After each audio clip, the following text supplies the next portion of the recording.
മലയാള സിനിമയ്ക്കും സിനിമാരാധകർക്കും ഇന്ന് നിർണായകമായ ഒരു ദിവസമാണ്. ഇന്ന് ഓഗസ്റ്റ് 16-ന് സംസ്ഥാന ദേശീയ പുരസ്കാരങ്ങൾ പ്രഖ്യാപിക്കുന്നു. ഉച്ചയ്ക്ക് 12 മണിയോടെയാണ് സംസ്ഥാന പുരസ്കാരങ്ങൾ പ്രഖ്യാപിക്കുന്നത്. 3 മണിയോടെ ദേശീയ പുരസ്കാരവും പ്രഖ്യാപിക്കും. മലയാളികളെ സംബന്ധിച്ച് ഇതിലുള്ള ഏറ്റവും വലിയ കൗതുകം രണ്ടിടത്തും ശക്തമായ വെല്ലുവിളി ഉയർത്തുന്നത് മെഗാസ്റ്റാർ മമ്മൂട്ടിയാണ് എന്നുള്ളതാണ്. 2022-ലെ ചിത്രങ്ങൾക്കുള്ള പുരസ്കാരമാണ് ദേശീയ തലത്തിൽ പ്രഖ്യാപിക്കുന്നത്. അവിടെ കന്നഡ നടൻ ഋഷഭ് ഷെട്ടിയോടാണ് മമ്മൂട്ടിയുടെ ശക്തമായ മത്സരം.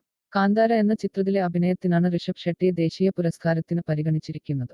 നൻപകല് നേരത്ത് മയക്കം, റോഷാക്ക് എന്നീ ചിത്രങ്ങളുടെ അഭിനയം പരിഗണിച്ചാണ് മമ്മൂട്ടി ലിസ്റ്റില് വന്നിരിക്കുന്നത്. സംസ്ഥാന തലത്തിലെ പൃഥ്വിരാജിനൊപ്പമാണ് മെഗാസ്റ്റാറിന്റെ മത്സരം. കാതല് ദ കോര്, കണ്ണൂര് സ്ക്വാഡ് എന്നീ ചിത്രങ്ങളിലെ മമ്മൂട്ടിയുടെ പ്രകടനവും ആടുജീവിതത്തിലെ പൃഥ്വിരാജിന്റെ പ്രകടനവും തമ്മിലാണ് മത്സരം.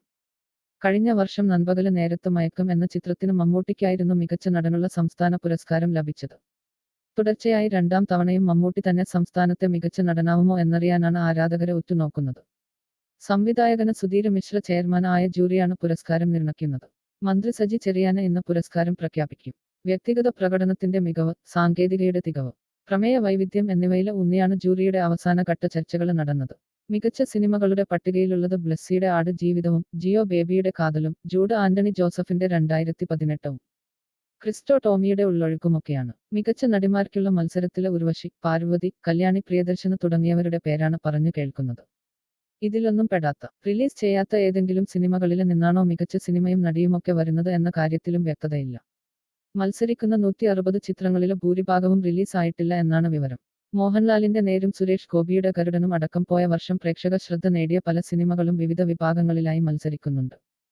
ഫാലിമി, പൂക്കാലം, ശേഷം മൈക്കില ഫാത്തിമ, ഗഗനചാരി, പ്രണയവിലാസം, കഠിന കഠോരം, ഈ അൺകടാഹം, നെയ്മര്, ഒറ്റ എന്നിങ്ങനെ പോകുന്ന സിനിമകളിലൂടെ ഒത്തിരി പുതുമുഖ താരങ്ങളും വന്നിട്ടുണ്ട്.